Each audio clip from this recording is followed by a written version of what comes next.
तर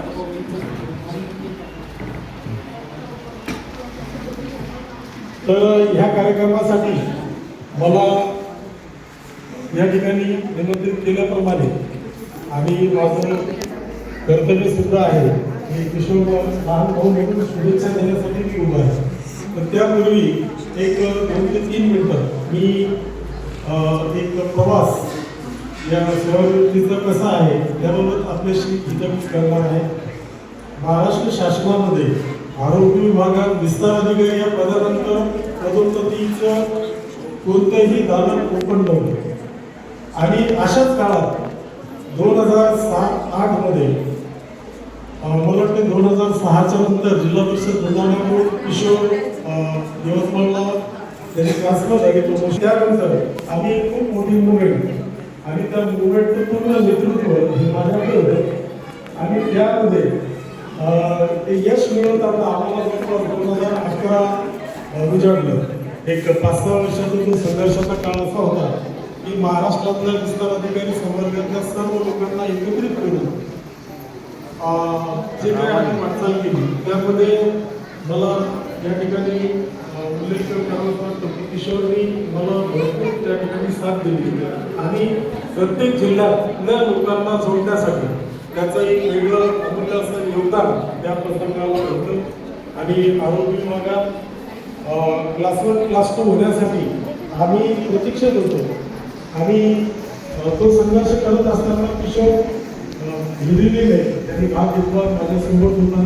त्यांनी अनेक गोष्टी संघटन करण्यासाठीचे प्रयत्न हे आमच्या त्या लढ्यात मुंबईला पुण्याला कधी झालं हे प्रत्येकाला शक्य नसतं.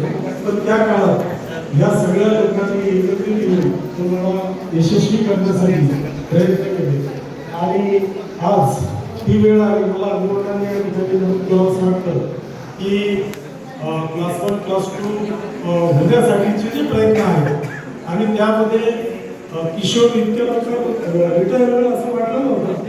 कारण रिसॉर्टला असताना मला एक दिवस फोन आला की दादा तुम्ही रिटायर होणार.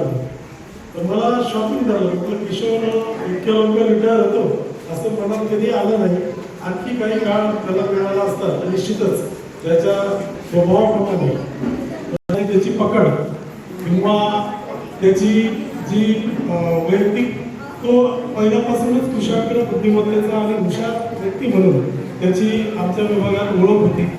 आणि जेव्हा प्रमोशन झालं त्यावेळी त्याने त्याचं जे कर्तृत्व आहे ते अतिशय चांगल्या पद्धतीने तिथे राबवणं. लोकांच्या लोककल्याणकारी योजना ज्या आहेत त्या राबवण्यासाठी नुसतं शासन जबाबदारी म्हणून नाही, एक वैयक्तिक आपण ह्याचा काहीतरी देणं लागतो ही भावना ठेवून किशोरनी त्या ठिकाणी काम केलं.